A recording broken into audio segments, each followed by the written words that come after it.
I know I said I was done with the true crime. Boy, you know I be lying. Stop playing. They tried to jump, but they melted. Mr. Ball, it's been a minute. I ain't even gonna talk y'all ears off. Let's jump into it, man. Oh boy, oh boy.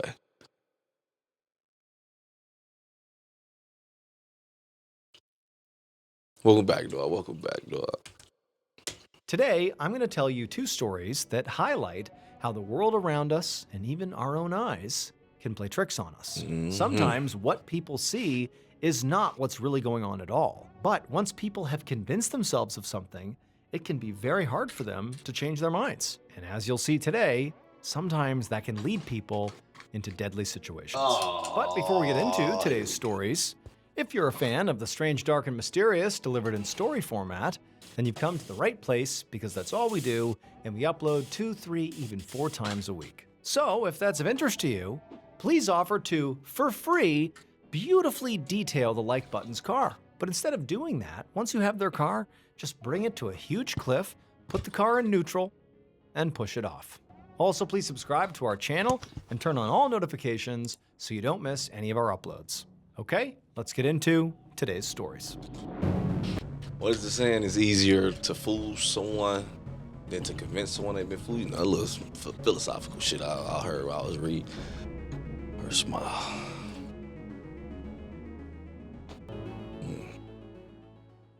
Around 1:30 p.m. on the afternoon of May 18th, 2007, a 57-year-old woman named Yvonne de Hoorde arrived at a park in Rotterdam, which is a city in the Netherlands. She was there to meet up with her friend, and she had to cut through the park to get to his house. Yvonne went to her friend's house almost every day. And usually, when she walked through the park during the week, there weren't that many people around. But on this day, it was really crowded because it was the Friday of a long weekend, and there was just a lot of families and visitors that were enjoying the spring weather, which meant the playground, the pathways, and the park's little cafe were all packed. But Yvonne didn't pay that much attention to the crowds because she was busy thinking about her friend.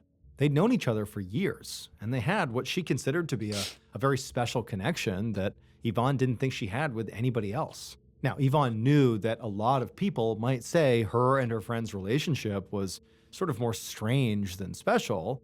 In fact, some people in her life actually openly disapproved of it. But for Yvonne, it seemed like the main reason for that was, Yvonne was generally pretty friendly and social and sort of an outgoing, normal person. Ooh, that's a scary but type. Her friend was extremely reclusive and never left his house. And so it just seemed like an odd pairing.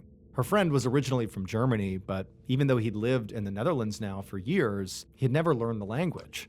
So he really couldn't communicate with anybody, including Yvonne, at least not in her native tongue. So yeah, but this for shit Yvonne, is already if strange. anything, the fact that people didn't necessarily think this was a good idea for them to be friends just made her feel more protective of her friend. And also, she was especially sympathetic to the fact that her friend had actually been abandoned by his mother as a child. And so in a way, she sort of felt like she was Doing him a stepping in favor. as sort of a maternal figure in her friend's life. And so Yvonne, You she do kinda- rounded a corner on the park's path. Because sometimes even in my head, I do be thinking I want to be friends with someone just because I feel bad for them. But it's like, bro, is that really the reason why? Nah, you don't know what this person's going through, what kind of dark shit they're dealing with. And you think you coming in to save the day by giving them the friend they need. But I think she just enjoyed going against the grain. Because you want to help Felt people. like Man, you she feel like was you can help people stepping in sometimes. as sort of a maternal figure in her friend's life. And so Yvonne, she rounded a corner on the park's path, and up ahead, there was her friend's house. And she could actually see her friend through one of the windows. And he did not look particularly happy. He looked sort of dejected. And so as she approached, she made a big scene to be very smiley and happy, and she's waving to her friend. And sure enough, her friend at some point turned and looked out the window and saw Yvonne approaching, and he broke into a big smile and he waved back. It's like even though they didn't speak the same language, there clearly was a connection there. And Yvonne was just filled with happiness, so glad that she was here to see him. And so Yvonne, she made her way over to her friend, and that day really was spent the same way they spent all their other days together, which, again, they don't speak the same language, so it was just sort of a lot of, body language and gestures and sort of just sitting together and just sort of enjoying each other's company. There wasn't really any direct communication happening, but this was a Stop unique playing, relationship. Really any direct communication happening, but this was a unique relationship. And for Yvonne, whatever it was enough for her. And she felt like for her friend, it was reciprocated. He appreciated their time together, and that was enough. But even though Yvonne in particular really looked forward to these visits and was having a really nice time on this particular day, she couldn't stay forever. She had a family and other things she needed to get done. So at around 2:30 p.m., after having spent about an hour with her friend, she said goodbye to him, and then she turned and left, knowing that the two of them would see each other again soon. And so Yvonne, after turning and leaving her friend's house, she only got a few steps down the path she came in on. Here we go. Two things happened at once. The first thing was she noticed there was a group of kids in the park who were throwing rocks. And she knew instinctively, like, the kids should not be throwing rocks. So that sort of registered. She wasn't doing anything about it, but she was just aware that there are children throwing rocks nearby. And then the second thing she noticed is she heard splashing coming from behind her. She didn't think it was coming from the kids throwing rocks. She's thinking it didn't rain anytime recently, so there's no reason that there'd be splashing sounds around her. There's no puddles or anything. The only splashing that made sense was it was coming from this stream that was sort of off limits in the park. Nobody had access to it. There was no reason to get down there to that stream, but it sounded very much like that was the splashing that she was hearing. And so Yvonne, she's just consciously aware of these things happening. This was not something that was alarming. She's just aware. And so she found herself turning around to see in particular what that splashing sound was. And as she turned around, something huge smashed into her, pinned her to the ground. All she could hear was screaming throughout the park. And the last thought she had before she blacked out was, oh my God, I'm about to die.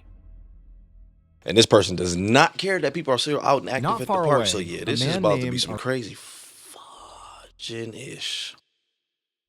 Not far away, a man named Arvid Hendricks, who had also come to this same park with his wife and his two kids, heard the screams echoing through the park. He was right outside the cafe that Yvonne had been walking towards, and he had just been about to go inside when all this commotion had started. So this particular cafe sat on a path that cut through the park itself. It was a small place, almost like a glorified snack bar, and it had a big pavilion right in front of it with outdoor seating that looked out over the park. And from Arvid's perspective, as he was standing on that pavilion near the cafe entrance, he could hear these people screaming and actually started to see them running in his direction. But Arvid had no idea what they were screaming about or what they were running from. It just seemed like all of a sudden everybody's panicking and coming this way. And so instinctively, Arvid's thinking, okay, there's something threatening going on, and he needs to make sure his family is safe before he even knows what the threat is. So he grabbed his kids and his wife, and he ran into the restaurant along with everybody else. And remember, this restaurant, this cafe, was not huge. Inside, it sort of felt like a dining hall with large communal tables. And so with all these people rushing inside, this place quickly became chaotic. And then after all these people came inside, a few of the people went forward and did their best to barricade the front doors, even though they were glass and would be pretty easy to break through. They did what they could to sort of block them off. After this, despite there still being this really intense energy sort of buzzing around the room, things actually kind of calmed down. You know, Arvid and probably many other people in this cafe did not know what was going on. They had just sort of reacted instinctively and went in here, assuming there has to be some real threat out there. Let's take shelter. And so there's this weird lull period where everyone's kind of looking around, Arvid included, trying to figure out, is there really a big threat out there, or are we overreacting here? And as they're all sitting there kind of wondering what's going on, the front doors, the glass doors, suddenly shatter. Man, what the fuck is going on? Excuse my French, my bad, dog. Cause it's like The Mist. It's like The Mist, but at the same time, like maybe she got hit by an animal, because I was assuming the person the way Mr. Ballen like socked her. So I'm like, was it doggy bone? But what's it possibly an animal? Because everybody running, wondering what's going on. You're overreacting here. And as they're all sitting there kind of wondering what's going on, the front doors, the glass doors, suddenly shatter. And once again, the whole group is thrust into absolute chaos once again, as all the parents are grabbing their kids, and even though they still don't really know what's going on, they're trying to rush towards those shattered doors to get out of this place, which now feels like it is dangerous, in some ways worse than outside. And so it's this huge bottleneck as the door, as everyone's screaming. There's just madness happening. And Arvid, he could tell there was no way he could get through this cluster of people desperately trying to get out. And so he just grabbed his wife and his kids, and they went under one of the tables and they hid. And for the next couple of minutes, everything all around Arvid and his family continued to be absolutely chaotic and madness. But then eventually, everything just went quiet as everybody else made their way out of the cafe. And it was just Arvid and his family sitting there wondering what the heck is going on. And for a moment, Arvid felt like, okay, I'm safe. I don't know what's going on, but me and my family, we are safe. However, before he instructed his kids and his wife, that's what I'm saying. Me and my family, let's see. we are safe. However, before he instructed what's going on, but me and my family, we are safe. However, before he instructed his kids and his wife to come out of their hiding spot, he heard the sound of more glass shattering, and then he heard these loud stomping sounds as something huge was making its way through those front doors into the cafe. And suddenly, it hit Arvid when he looked out and saw what it was. Why everybody was running. And he also realized that he and his family were now trapped.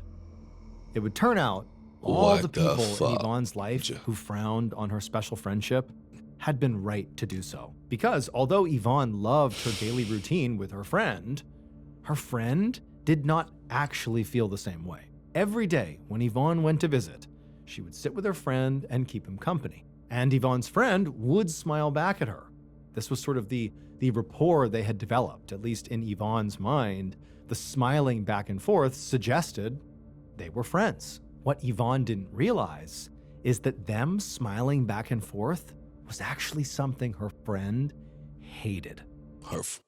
God damn, because we're not seeing this the same, man. Like you thinking this smile means great. You can't even communicate with this guy. So you have no idea what this facial gesture means. Like what? Was actually something her friend hated. And on that particular Friday afternoon, her friend was already in a very bad mood. The park that surrounded his house was so crowded and so loud, and those kids who Yvonne saw throwing rocks when she left had been doing it earlier. They were throwing rocks that whole time that she was visiting with her friend, and some of those rocks were hitting her friend's house.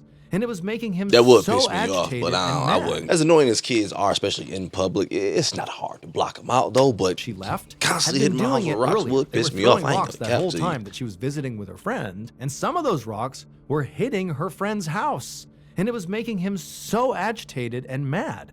And then the whole time through this interaction, Yvonne is smiling over and over at her friend, thinking this is so great, and it just totally sent her friend over the edge.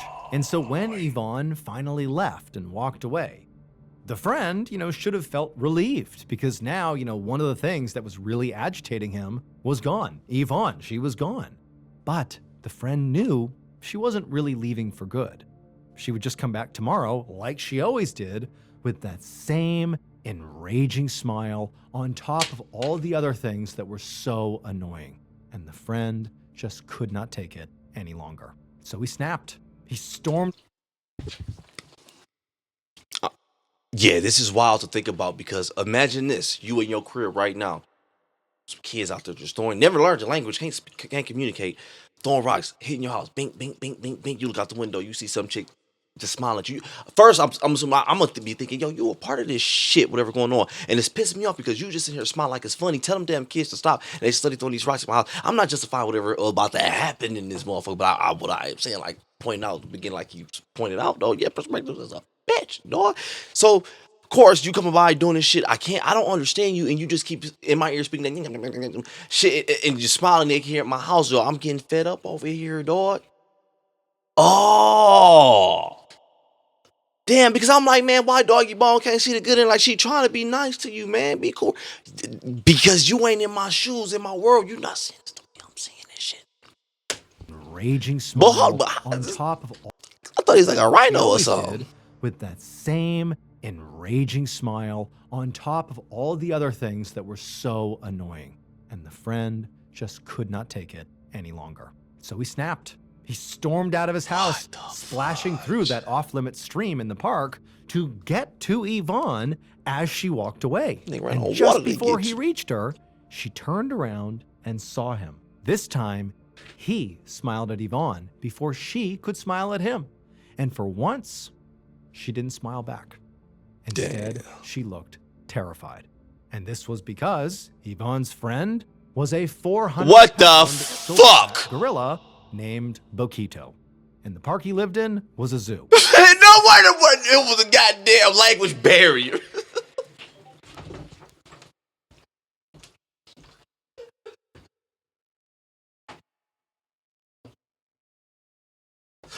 Oh, you gotta be fucking shitting me.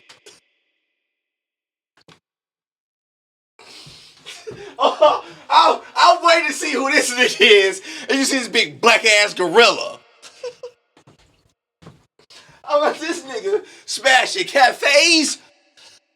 I'm like, damn, I instantly made the nigga Mexican or Chinese in my head, but I'm like, what the hell? He gotta be Chinese because he seems smart as hell if he can do some shit that'll just break down a whole cafe as himself. So I'm like, yeah, it's probably some Chinese nigga. Made sense why these kids throwing rocks at it, because as a kid, I ain't gonna lie, if it was a gorilla in my damn neighborhood, I probably would be throwing rocks stupidly. Was a 400-pound silverback I bet you hit that gorilla named Boquito.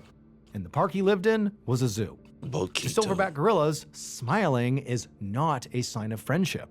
It's a sign of aggression and hostility. Shit. So it's very likely that from Boquito's point of view, almost every day for years, Yvonne had been coming to his enclosure, in essence, to threaten him. Primates are smart as fuck, man. I bet he probably, not even being funny, on my mama, bro. I relate them close to humans and dolphins. It's close to us, if anything. But regardless, though, in his head, he probably really was thinking, man, damn, here comes this bitch. Not even being funny. And I do think that was going on in his head, not particularly in that language.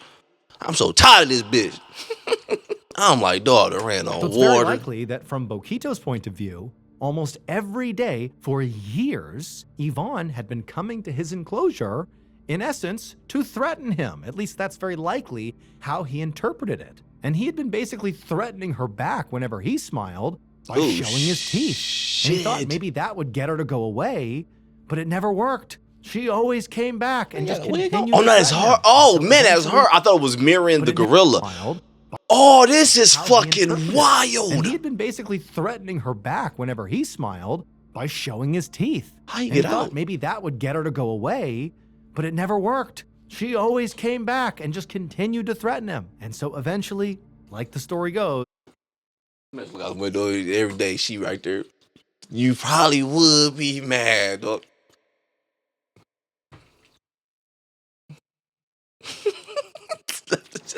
And XD for me means laughy face, unless that's just like cold on this camera. Like whoever uploaded this video. No, because it's kind of basically threatening her back whenever he smiled by showing his teeth. And he thought maybe that would get her to go away, but it never worked. She always came back and just continued to threaten him. And so eventually, like the story goes, it became too much. Luckily though, Boquito didn't harm really anybody except for Yvonne. He bit her over 100 times and broke multiple bones, but Yvonne did survive. But no other guests were harmed, including Arvid and his family. You know, they were trapped in that cafe with Boquito, who— That is wild. That mean that gorilla went up in that mud, not being funny, bro. You animals are close to us, for real. Went up in that mud, boom. Sound like he did see the family under there, like, no, I'm looking for where Doggy Bone at. Legit, because he could have got any of them people. And you would think he would, just being a loose wild gorilla this small, really remembered. Because crows got a good memory too, dog. They'll pass it down generations on your ass. Like, remember, boo, boo, boo. Man, what is going on? Including Arvid and his family. You know, they were trapped in that cafe with Boquito, who, after attacking Yvonne, had charged in there and was walking around. But Boquito never attacked, and so at a certain point, Arvid and his family were able to run to safety. After she recovered, Yvonne would tell the media that Boquito was still her darling. I knew that was coming. I knew that was coming. She would go back to the zoo to see Boquito after that, but this time, she didn't smile. Man, oh, what the fuck? She came back? Man, hold up. So, here's what... Tell you, Yeah, not being funny. Tell me, Bokito, what looking at that camera like, dog? I know you ain't back on that bullshit. Watch. Dang, and I know that ran the stock up for Bokito. I know hella people was going to the zoo to see him, and he would ain't getting go none of back that to the pay. zoo to see Bokito after that. But this time, Hella people come see like, she man, didn't I'm smile. going to see Bokito, my nigga. Got the hand. I see my nigga run across the water, bro. I ain't like no cap. See the soccer. Playing with nature is legit asking for some bullshit to come your way, dog. Oh my god. Off the bus. Get your black ass.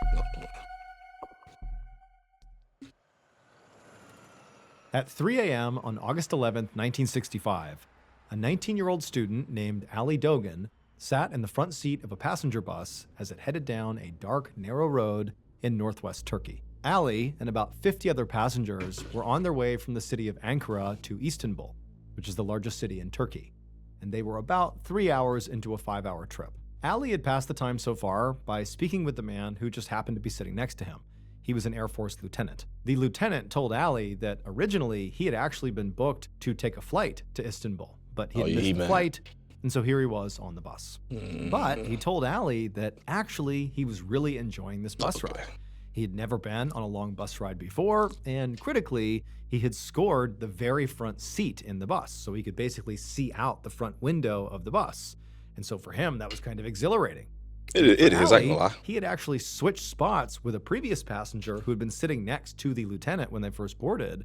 He had switched with that person because Ali, the reason he was switching, was he wanted that view too. And so he and this lieutenant were sort of bonding over their shared excitement over, watching the road as they drove for hours on end. Ali and the lieutenant spoke in very quiet voices since almost everybody else on the bus was fast asleep. But these two, they're pumped, they're watching the road, they're talking about it quietly. But at a certain point, Ali, despite his enthusiasm for this ride, he started to feel pretty drowsy too. Ali was on his way back to Istanbul where he went to college. And later that day, because right now it's 3 a.m., later that day, he had a big exam. And he knew that as much as he wanted to stay up and sort of enjoy the ride, he really needed to get some sleep. So he took his sweatshirt and rolled it up like a pillow, put it behind his head, told the lieutenant he was going to sleep for a bit, and then he put his head back and closed his eyes.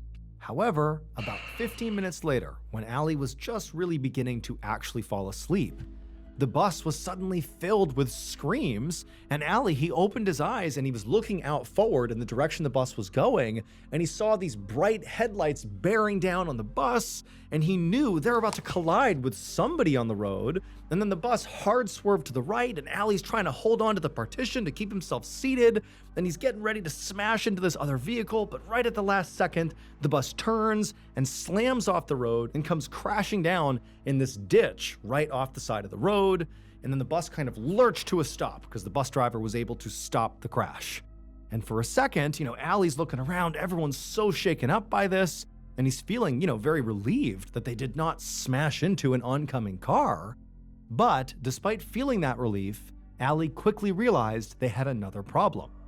The bus was starting to fill with smoke. And so Ali and the lieutenant, in virtue of sitting at the very front of the bus, were the closest to the door leading off the bus. And now clearly everybody needs to evacuate. There's some kind of fire that's happening because of the crash they've just been in. And so Ali and the lieutenant, they stand up, and the bus is kind of at a slant here because they're in this ditch, and they go up to the very front of the bus, and they actually look out the cracked front windshield, and they see there's this huge truck also in the ditch on the side of the road, and they're figuring that they must have collided in some way, like that was the truck that forced the bus off the road.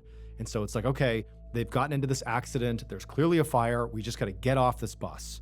And so Ali and the lieutenant, they get to the door and they try to open it, but the way the bus kind of crashed into this ditch, it sort of warped the frame of the bus.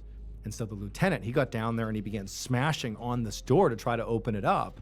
And as this is happening, the smoke is getting much more intense inside of this bus, and all the people on the bus, the 50 some odd passengers behind them, they're starting to panic. Everyone's rushing forward, bumping into Ali and the lieutenant. And bus windows trying to are get not off this bus. easy to break neither. Finally, the lieutenant, he manages to force open the doors, and the second he does, this additional rush of black smoke comes pouring into the bus.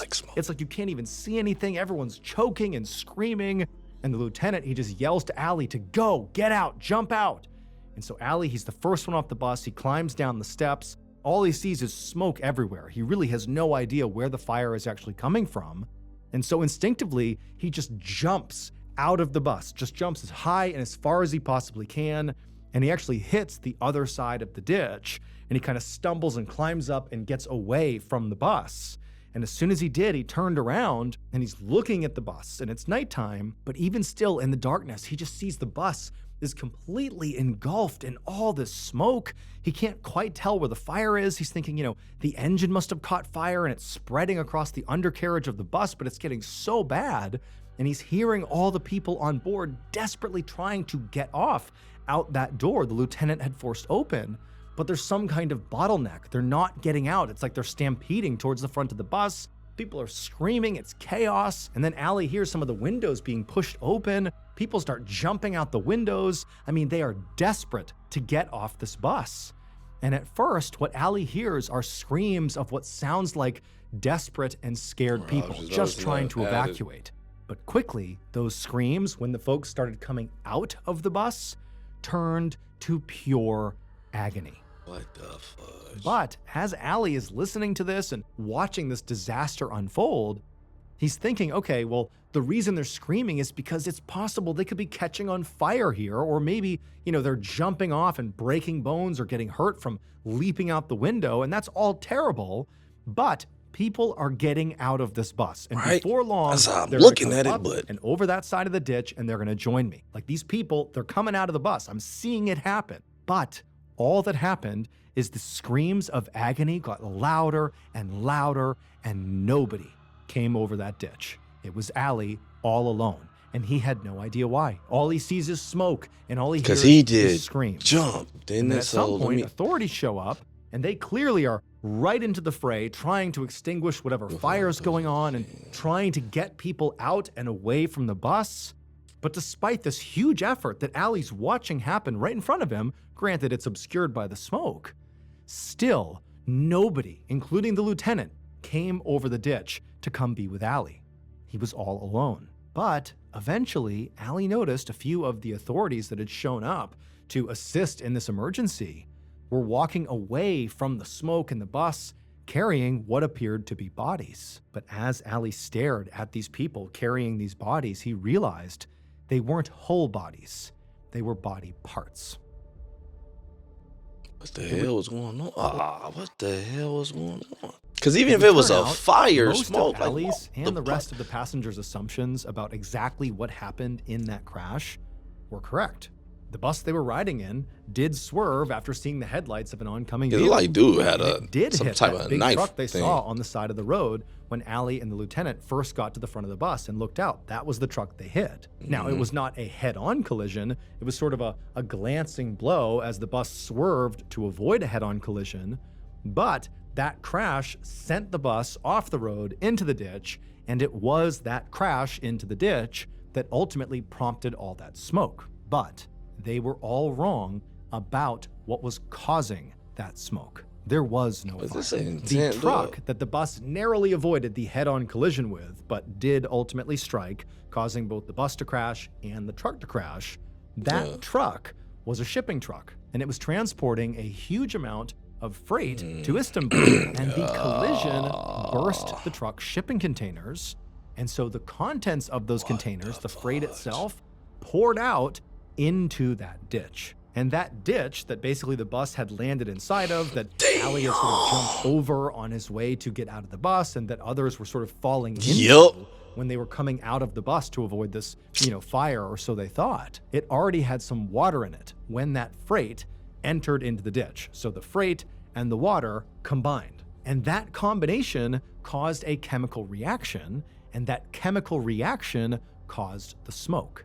Because that freight was nitric acid, a highly corrosive, highly toxic liquid chemical that now, despite being diluted... And this may sound ignorant. Yes, I'm aware of nitric acid, but I didn't know by it combining with water could create a freaking reaction that way. You would think water would, sound like what he about to get into, you would think it would kind of dilute some way. I wouldn't say instant, just make it not burn you when you come into instant contact with it, but I would think it would dull it down a let's just see. What? I thought the freight was going to be caused carrying the gas, smoke, but because that freight was nitric acid, a highly corrosive, highly toxic liquid chemical that now, despite being diluted by the water in the ditch, had basically filled the ditch. The ditch is now effectively an because acid it's just bath making more that's of it. smoking, Yeah. giving the impression the bus is on fire. And so all these folks are leaping out of the bus and landing in the ditch, which again is an acid bath, and they're being dissolved by the acid. Allie, when he left the bus first, he leapt out of the bus. He thought there was the fire right there, and he jumped up and out trying to clear the fire. And what he really did is he cleared the acid bath and landed on the other side, avoiding dissolving in the acid. But virtually everybody else in the bus was going right into the acid. And so in the end, of the nearly 50 people on board that bus, 26 literally dissolved to death.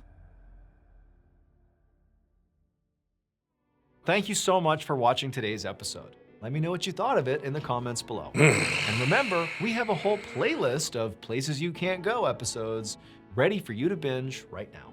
So go ahead and click here and give them a watch. All right, until next time.